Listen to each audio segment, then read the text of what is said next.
Have you ever met a parent who's afraid to say no because they know their kid is going to have an epic meltdown? Or maybe you've watched a child scream bloody murder when they've got the wrong flavor of ice cream. Or maybe you've seen your own children pout and say it's not fair when you ask them to clear the table. I'm no stranger to entitlement, and let me tell you, it's one of my biggest triggers. When my kids behave spoiled or bratty or entitled, it really irks and upsets me, and I feel guilt and shame and like they're a disappointment and I'm a failure. Entitlement, though, is kind of the epidemic of our time. Kids today do seem entitled, like they deserve the world, like they deserve everything on a silver platter, and they shouldn't have to work hard, earn it, or wait for it. And that's why today we're going to talk about how to raise kids who are not brats. And I'm right here in the trenches with you. But first, let's talk about what entitlement isn't. You know, I've met kids who come from really wealthy households who have tons of toys, every care catered for, lavish vacations, and even designer label clothes. And yet, they're not entitled. And I've met kids who come from homes where I know that the parents are neck deep in debt, and yet the kids behave in a very entitled manner. And therefore, I think entitlement is not actually a class issue. It's not actually about how much you have or how much you give your kids. It's actually a parenting issue. It's a mindset issue. It's how your kids think about what they have. It's whether they feel like they just deserve it, like they don't need to earn it, like everything should come easy to them and be presented to them on a golden platter.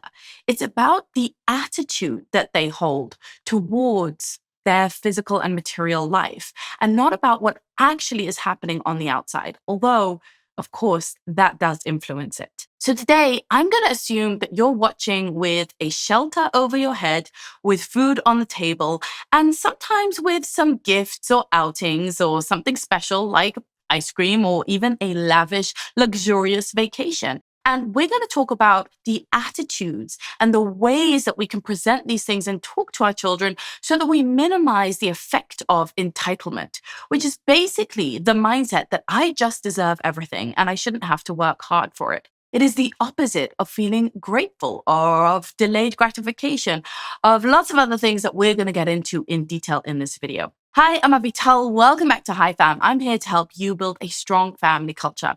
And by the way, that starts with your vision. You as the parent have to have a really crystal clear, compelling vision that wakes you up in the morning, that gets you out of bed and gets you parenting with conviction.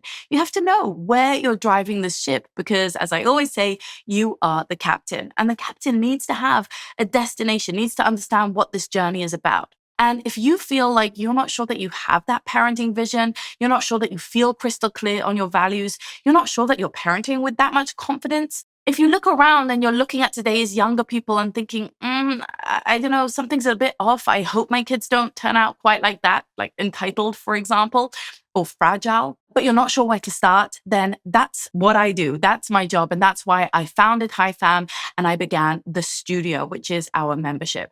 The studio is opening its doors really soon, so make sure that you are on the wait list at hifam.com/studio. That's where you're going to get the coaching, the content, the support, and the community to become the confident parent you were designed to be and to raise kids who aren't entitled. And this video here is brought to you for free by the studio. It's exactly the type of coaching, the pragmatic, down-to-earth, grounded, values-based content that you can expect inside the studio. And I can't wait to welcome you in. So now let's get into it. We're going to be really practical, and I'm going to give you the exact steps to avoid raising a brat. Number one, entitlement happens because they don't hear the word no. Like I said, entitlement isn't actually a class issue. Although, of course, when you live in more prosperity and more abundance, and when there's more materialism and consumerism, it's likely to go hand in hand with the peaks that we see today in entitled mindset and behaviors. But the truth is that a kid can come from a wealthy background, can have a ton of stuff, can live in an abundant environment, can get new things on birthdays and Christmases and everything. And they won't necessarily be entitled if they also know how to hear the word no, how to hear rejection of their desires, the fact that they're not always going to get what they wanted. Entitlement kind of breeds and festers when we feel like we can't hear the word no, right? When we become so fragile that any disappointment or not getting exactly what we want immediately becomes unbearable. That's where we see that attitude that we're all so allergic to, of someone just being shocked that the world didn't, bend itself backwards and twist itself into a pretzel to serve them up exactly what their heart's desire was at that particular moment. Kids who get used to hearing the word no, who get used to disappointment, who get used to letdowns and frustrations and the fact that things aren't always going to go their way and they're not always going to get what they want, are going to be kids who are just naturally less entitled. Now, the truth is that parents today are a little bit afraid of saying no to things. And I don't literally mean saying the word N-O, no, certainly not saying it in a harsh or unpleasant way. And I can see how psychologically hearing no, no, no kind of can fracture our bonds a little bit, like make it just a bit less fun to be together and make a child feel rejected, almost like they're being rejected rather than their request being rejected. But what I'm saying is not to say no to the child, is not to just make up no's out of nowhere so that you're saying it more often, but it's literally not to cater to their every request. Just because a child wants a gymnastics class right now, or needs the RC car that their friends have, or really wanted pizza for dinner, doesn't mean that you need to cater to that. And instead of just saying no, you can do things like granting their wish in fantasy, saying, oh, I wish we could sign up for gymnastics this year. Or, yeah, pizza would be amazing. We're actually having pasta tonight, but pizza would be so much fun. I can see why you like that. Now, we are affirming their desires. It's normal to want. It's normal to crave. It's normal to yearn. It's normal to get a bit jealous of other people and what they have. But we are not actually catering to them. We're not actually affirming them in action. We're not actually saying yes. Saying no means that children have to defer their desires and requests and also deal with alternatives. Like, oh, I'm not going to get the pizza, I'm going to get the pasta, and I'm just going to have to deal with that. I'm just going to have to get used to the idea that I don't always get exactly what I want and that that's still okay. Many parents are so afraid of saying the no because they're scared of the meltdown. They're scared of kids having a tantrum, screaming, yelling, embarrassing them, whining at them, pestering them into the yes. And because they're exhausted, and that makes sense, we're all fatigued and tired as parents, we might feel like, it's easier to just cave in. It's easier to just give them what they want so that they don't drive me mad. The problem with this, of course, is that it's actually a reinforcement for the bad behavior. It actually teaches kids to be manipulative. It actually teaches them that if you have a meltdown, a tantrum, if you scream, whine, or pester your parent, eventually it works. And it puts all of that power into the kid's lap where it does not belong. That's not a good feeling for a child. They feel out of control. They know that they can manipulate their parent. And that means that their parent is weak. And that means that they're not in the hands of a strong, confident leader. That means that their household feels a little bit more shaky and unstable. And it also means that they never get the opportunity to exercise that muscle of just handling disappointments, handling the fact that sometimes I don't get what I want. So parents think they're doing a child a favor, and they think they're saving themselves a lot of energy by just caving in and saying yes, by rerouting the whole family to get pizza because that's what the child wants, by putting so much stock in the child's desires and dreams, or by bending over backwards with toxic empathy to say, okay, I'm just going to get them that doll that they want right now because I don't want them to have to wait till their birthday. That will be too hard for them. And this will show them my love. Plus, it will give me the peace of mind of them stopping pestering me. Unfortunately, the pestering, the whining, and the meltdowns will only increase as children learn subconsciously that this is an effective tactic. They actually need to learn that it doesn't matter if they have a tantrum, a meltdown, if they pest you or if they whine at you, you are going to continue to do what you were planning to do, to get the birthday present at the birthday, or to do the dinner that you already cooked, or to buy them the clothes that have already been bought and not replace them with what they suddenly want now. These are the types of things that parents actually need to hold firm on and say the words no in so many words, actually saying the word no, or just saying, I wish we could, unfortunately we can't, or that won't work out today, or that's a really cool idea, but I don't think we can do that, unfortunately, or no, that's not in our budget this year, or you know what, that would just throw our whole schedule off, so I don't think we can do that. Saying those words, you can validate their disappointment, you can empathize a bit, but then also just letting them feel the sting of disappointment is actually what's going to immunize them It inoculates them because they feel small, low stakes, tiny stings of disappointment throughout their childhood, which overall is really, a very privileged and prosperous childhood, chances are. And so these little stings are very necessary. Kind of like a child who never is exposed to any kind of germs is going to be really fragile. Their immune system is going to be compromised. But a child who gets little exposures here and there in healthy ways, walk through the forest and playing in the mud and playing in the sandpit, and they just get those tiny little exposures, their body learns to handle it and actually grow stronger in the process. So your kid must not learn to expect comfort, personalized catering, instant access, and this customized experience as their default. They need to learn that no, they are just part of a family, they're part of a community, they're part of a culture, and sometimes things aren't going to go according to their unique, individualized, idiosyncratic preferences in that moment. Number 2, limit choice.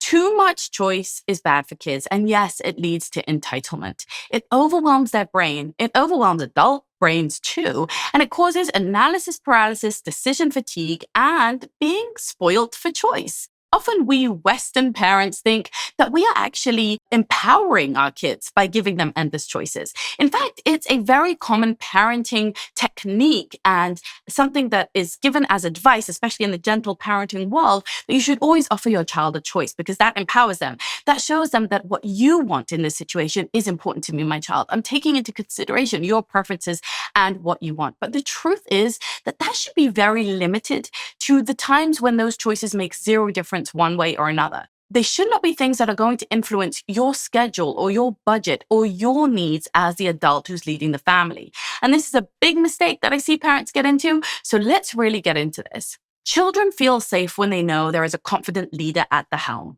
They feel safe when they know that they don't have to bear the burden of the decision making. They feel safe when they know that someone who is an adult with life experience, with all of the liability and responsibility and accountability and the developed prefrontal cortex is the one who's saying yes or no to certain things, who's saying, actually, this is what we'll have for dinner. This is where we'll go for vacation. This is the school you're going to go to. These are the clothes we're going to wear. This is how we're going to organize the sleeping arrangements in our house. This is the schedule that we're going to have. These are big life decisions for a little kid and for any of us, really. This is what shapes their life. This is the day-to-day reality of their life. And the fact is that they are too small and too young to make those decisions. It's not fair on them. It's too overwhelming. In fact, recently a parent was telling me how she was debating about moving countries. And this was a massive life decision that has huge repercussions and very significant knock-on effects. And she was saying, but my kids don't really want to move. And I was thinking to myself, hon, why are you asking them this? This is so unfair to put on an 8-year-old, on a 4-year-old, on a 13-year-old, the decision of where their family should live. I mean, sure, we want to have open discussions and we want to hear their point of view, but ultimately they need to know that they don't bear that type of responsibility, that they aren't the ones who are held accountable or who have to look back and think, oh my God, Mama, how did you let me do that? Why did you let me make that decision? You were the adult. You knew better. And this actually also comes down to smaller decisions as well. Say something as silly as getting an ice cream. It can be very overwhelming for a 6-year-old standing in front of 20 flavors. And we know this from research because it's overwhelming for us standing in front of 20 shampoos. The human brain does not do well with all this choice, and constantly making decisions actually grinds us down and exhausts us throughout the day. This is not something you want to offer your children, and it will be a direct route into tantrums, meltdowns,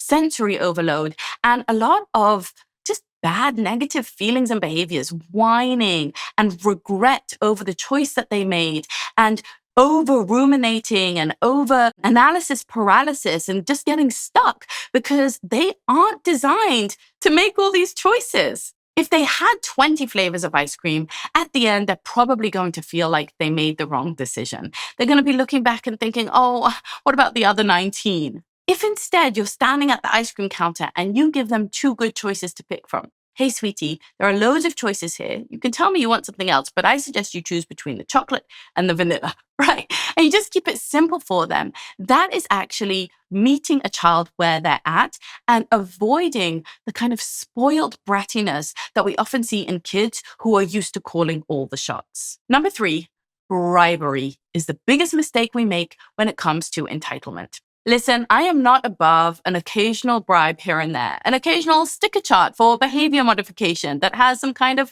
prize or party or celebration at the end of it. I know bribery is one of the things in our parenting toolbox, and sometimes it might be necessary, but it should be used very sparingly. And what I see today is parents who just use it as almost like a dog training type of tool that answers every parenting need instead of actually teaching kids the values or explaining why they should be motivated to do this thing, or just saying, we're doing this because, and I don't need to constantly pay you for your good behavior.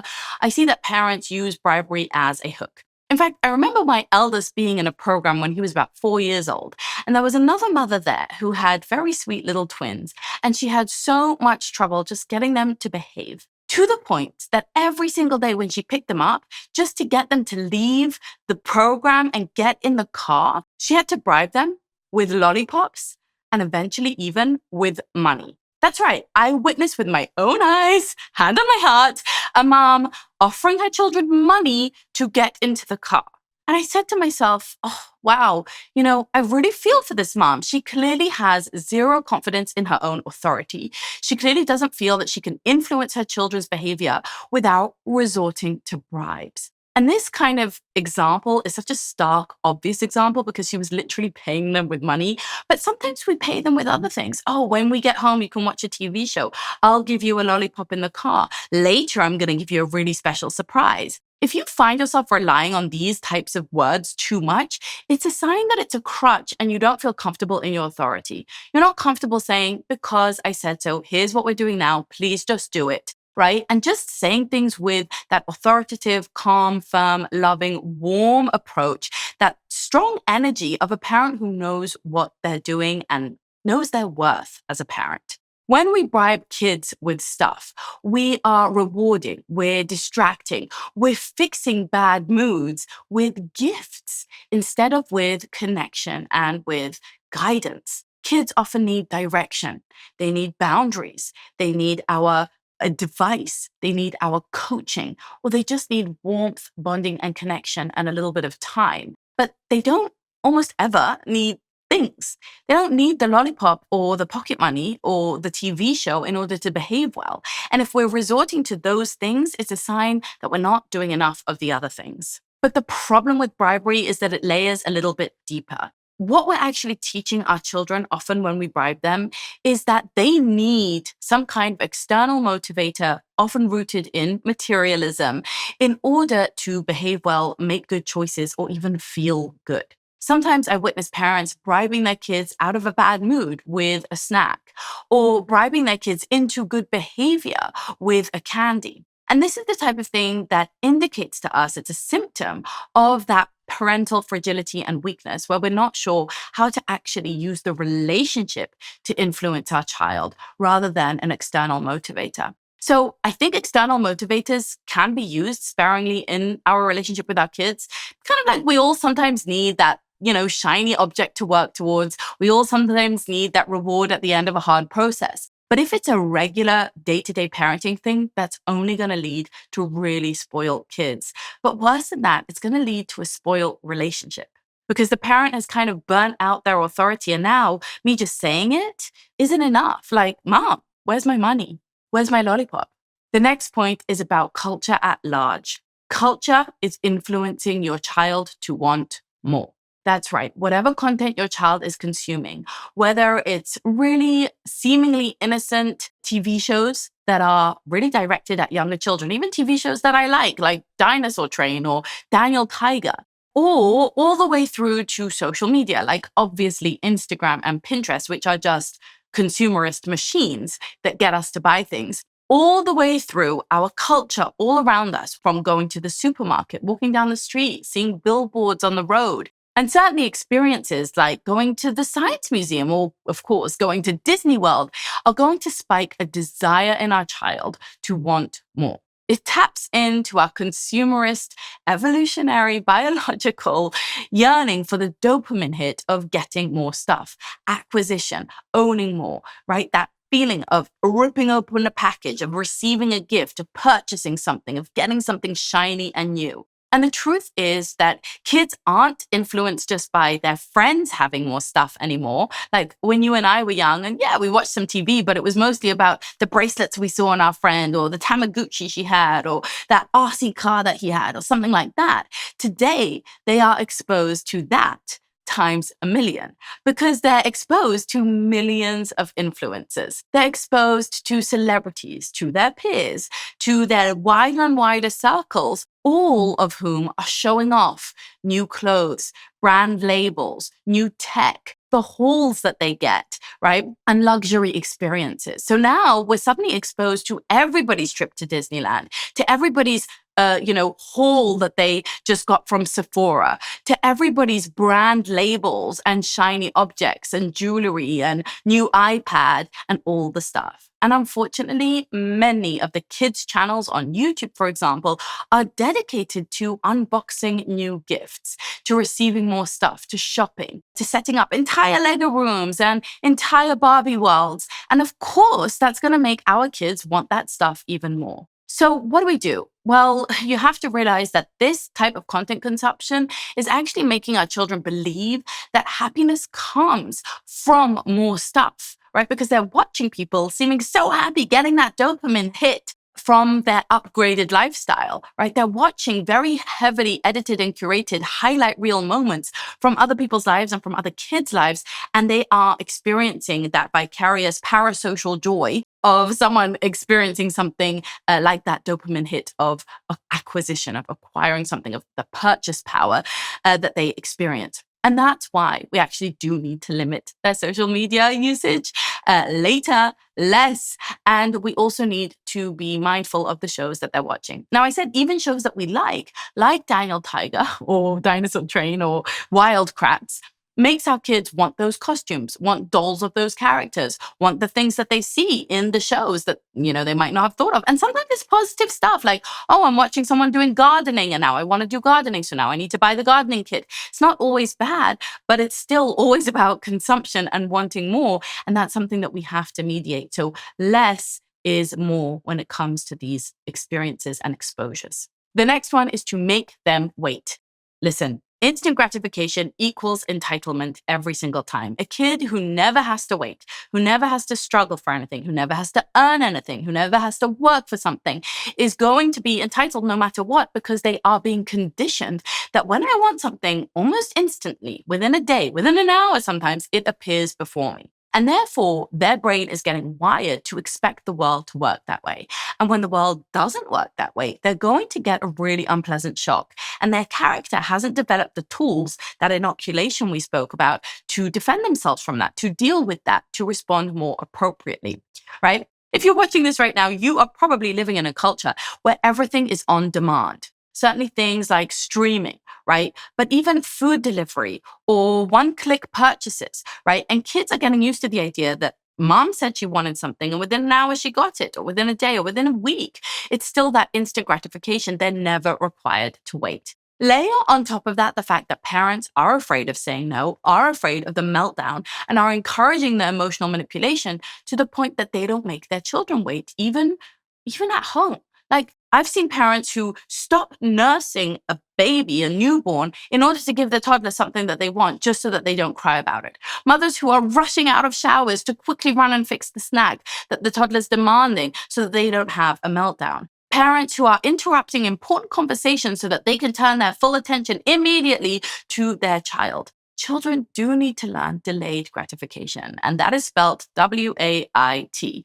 It means that they're going to have some experiences, preferably daily, if not weekly, where they're not getting the attention, the thing, the snack, whatever that they are looking for immediately, but rather they actually have to wait. And you might even have to train them a little bit to wait longer and longer periods, gradually stretching and growing that muscle. Kids who don't learn to delay their gratification are definitely going to struggle with patience, with resilience, with self-control now and later in life. So what can you do when they can kind of have everything?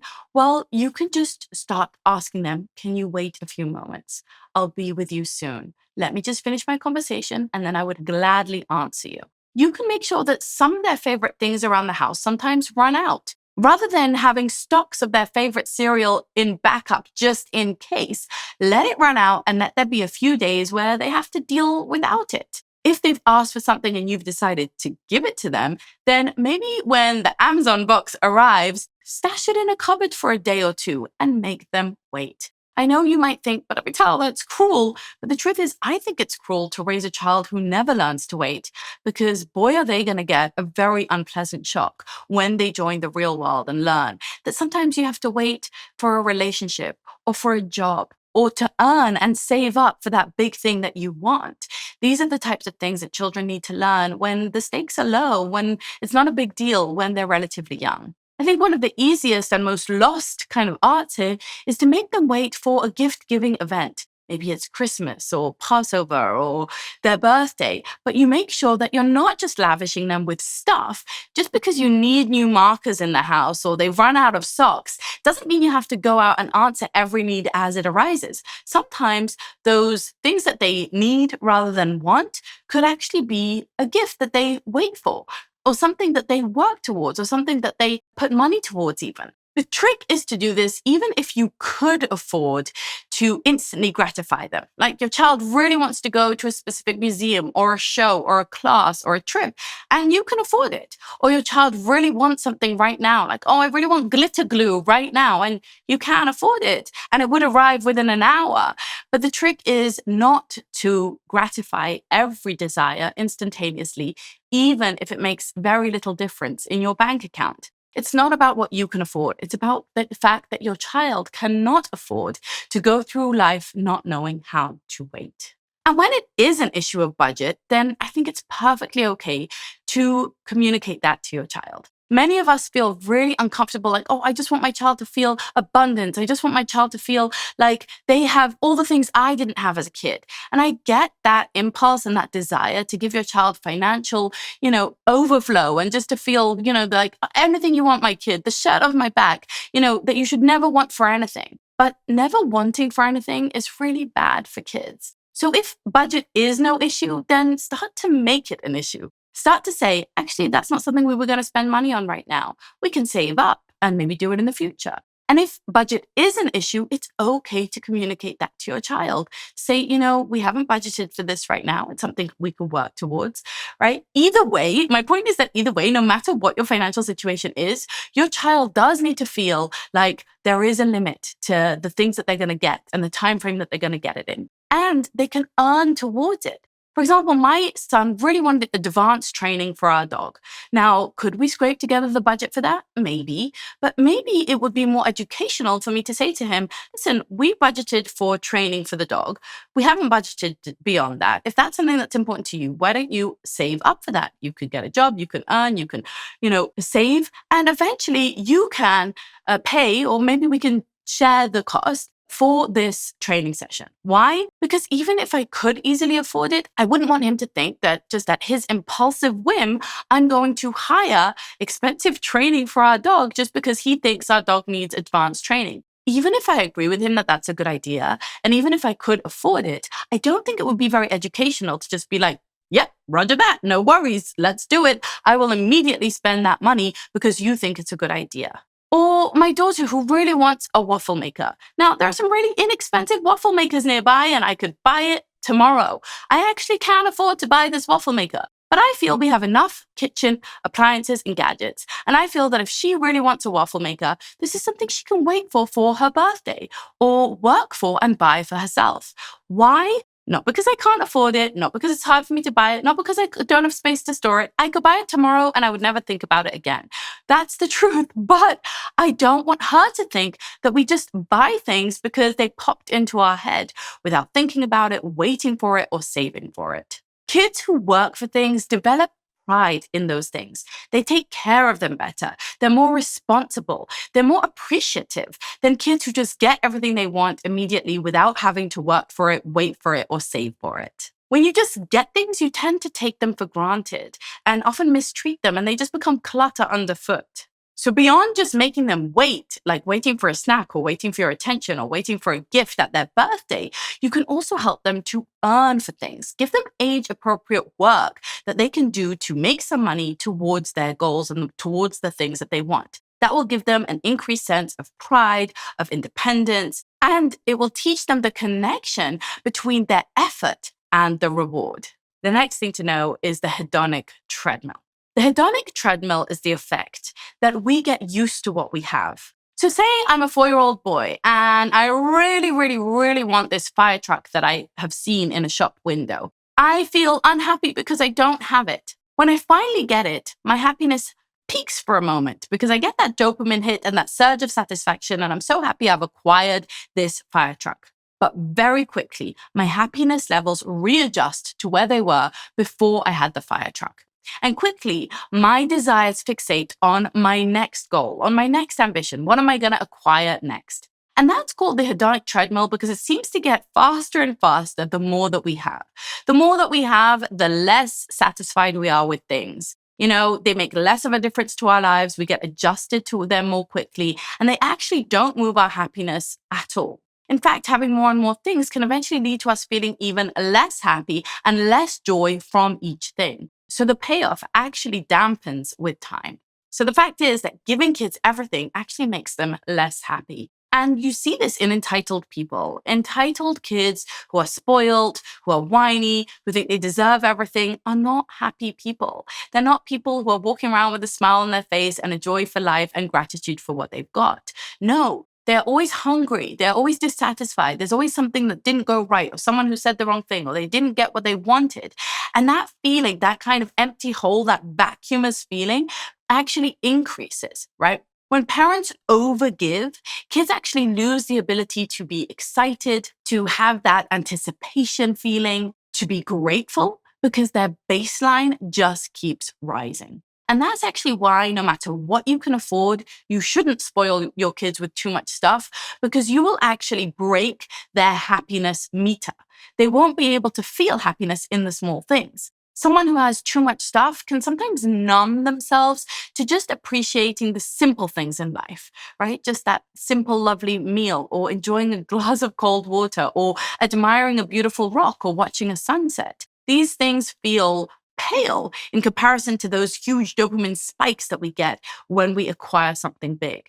But as we acquire more and more, our entire system gets more numb to the effects of the acquisition. And the truth is that part of the fun of life is that anticipation. When you're going on a great vacation, or when you're about to get a beautiful dress, sometimes it's the waiting for the thing, the working towards the thing, the planning, and the anticipation itself that gives you a lot more joy and fulfillment and fun in your life than actually getting the thing. It's more about the journey than the destination. But if a child has everything they want already and instantaneously gets whatever they want, they never get that feeling of anticipation, of working towards, of waiting, and of the need to aspire to something, right? That aspirational desire to work towards something is taken from them. Plus, when you have too much stuff in your life, you easily get overwhelmed. It feels cluttered, it disrupts your focus and your attention, and you are kind of thrown into a frenzy, frazzled state where things don't feel orderly, where things don't have a place, where things are harder to manage, where things are losing their meaning. Just having too much stuff does not make you happier. The last 2 points are things that we can offer our children in order to inoculate them from this entitlement epidemic. Okay, the first is ask your child, what can you give? More than what do you want? I've noticed that modern day parents constantly ask their kids about their preferences and their favorites and their dreams, their desires and aspirations. And that's good to a certain degree. We are a very individualistic society, and we parents think that getting to know our kids means I know their favorite color, I know what they want for Christmas, I know what their favorite ice cream flavor is. But the truth is that that's a very hyper-specific cultural effect of the West. In many countries around the world, your identity is not about what you want in this world. It's not about your preferences. It's not about your likes and dislikes. And I know that can sound so strange to modern ears, but in many societies around the world, your identity is about where you belong. It's about the fact that you're part of a specific family, a specific tribe, a specific culture. It's about your unique values and way of life and lifestyle, and not about what's on your wish list. In the West, so much of our identity is about what we want to purchase. Like, oh, who are you? Well, I am my job. I am my dream house. I am my dream car, right? I am the logos and brands that I favor. I am my favorite foods, right? Our favorites, and asking a child all the time, what's your favorite this? What's your favorite that? What do you want for Christmas? What do you want for your birthday? If you could have anything in the world, what would you want? These types of questions kind of reinforce and agitate this individualistic and consumerist materialistic mindset. Now, don't get me wrong, throughout this entire video, I just want to say for the record, I like buying things. I like fashion. I like makeup. I like household goods. I like vacations. I like buying my kids toys. I do. I get the fun and the joy in all of this. And I'm not saying that we shouldn't engage in it at all. This video is all about how we take the edge off consumerism and materialism. And of course, we want to consume mindfully and responsibly and financially responsibly and, environmentally responsibly. All that stuff is great. That's not what this video is about. And it's not to shame us for buying nice gifts or for enjoying nice stuff or for ordering things on Amazon. This is about something else. This is about how we help our children have the right attitude. So this attitude of what do I want, what's my favorite, is not a good attitude to focus on. Instead, I think we want to focus on them seeing themselves, them building an identity as part of the family, as part of a community, and as part of a culture as a whole. And we want to encourage kids to give, right? To bring something to the table, to develop their character, to be thoughtful of others, to be helpful, to be contributing, to be collaborators and cooperators, to focus on meaningful experiences like family rituals, like family traditions, like being part of our culture or our nation or our country, right? And to talk about the things that really make people happy, because it isn't more stuff. More stuff is not going to make them happy. What their favorite ice cream flavor is actually not very germane to who they are as a person. Who they are as a person is more about where they belong in their family, in their community, as part of a value system, right? Who they are is who their character is. It's what they value. It's what they choose to do with their time, with their energy, with the gifts that they have. And that's something that we want to develop more and more in their conversation. Not just what do you want to be when you grow up, not just what do you want to get, not just what's your dream house or what's your dream wedding dress or the stuff, right? The aesthetic, which is such an obsession of Gen Z. See my video on Gen Z's identity crisis, the aesthetic. And as someone who loves aesthetics, I come from the world of design. I like aesthetics, I do, but that's not what's going to bring meaning on a deeper level in our life. It might symbolize it a little bit, it might reflect it a little bit, but we need to talk to our kids about something much deeper.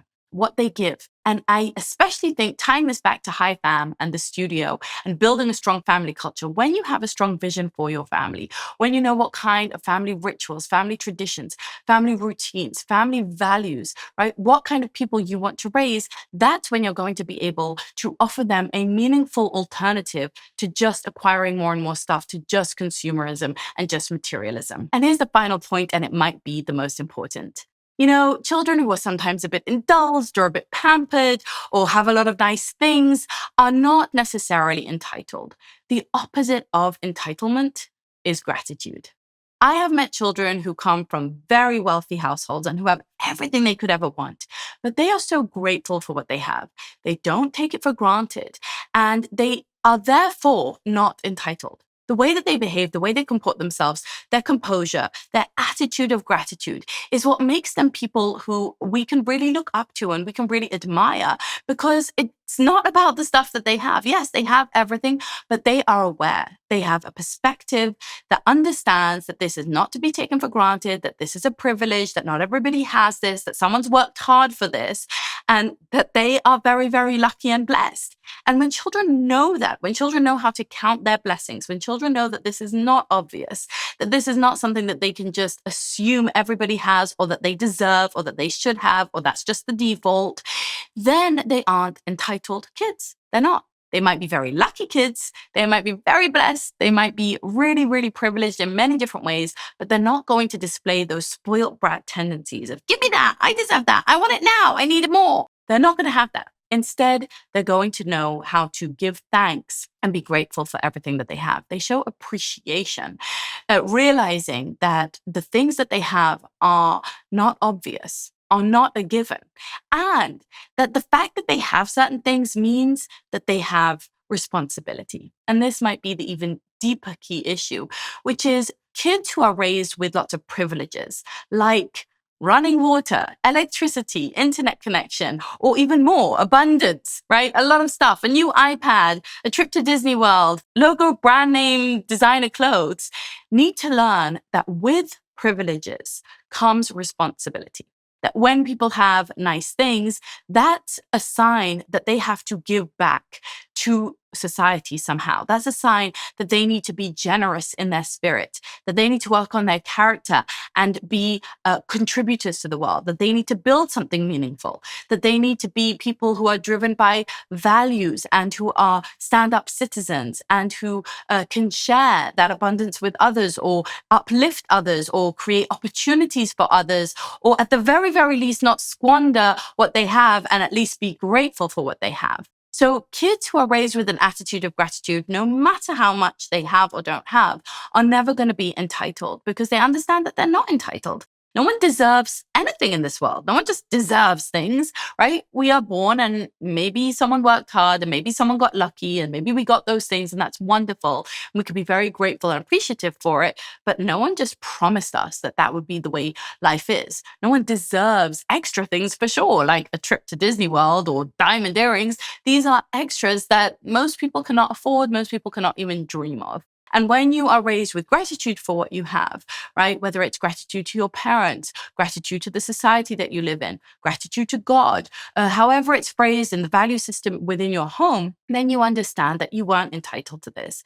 And so you don't get spoiled by it. You don't become bratty by it. You start to honor it, to be grateful for it, and to try to use it to do more good in the world. But the thing is that gratitude isn't something that kids just naturally pick up or are naturally drawn to. It is something that is modeled and reinforced daily. This family I'm thinking of, who's extremely wealthy and who has really not entitled kids, really actively taught them to be grateful. I remember watching this mom, who I admire greatly, take her children by the shoulders and steer them to someone who had bought them a gift and say, look them in the eyes and say thank you. And I know in the gentle parenting world, we're like, no, modeling. They'll say thank you eventually. They'll catch up with manners just by watching you. But the truth is that I'm not even sure that that's entirely true for all children. I think in many, many cases, we actually have to show them and teach them to acknowledge effort, to express gratitude in writing notes or in verbally saying thank you, looking people in the eye, and to shift their mindset from just expecting things to appreciating the things that they have in this life and to use those things to benefit others and to build a better future. Now, I want to hear from you. Make me feel less alone. What is the most ridiculous thing that your kid has ever complained about? Do you also get triggered by entitlement? What's the craziest thing you've seen around you of kids just being spoiled to the nines? And how are you combating this? And please let me know below if you're on the HiFam waitlist for the studio at hifam.com/studio. Can't wait to give you a high five and welcome you in. In the studio, we learn how to raise kids who have gratitude, who aren't entitled, who aren't spoiled brats, and who know that they should appreciate what they have. If that sounds good to you, then make sure to join the studio so we can raise resilient kids together. So drop me a hi in the comments below, and I'll see you in the next one. Keep on living that HiFam life. Bye.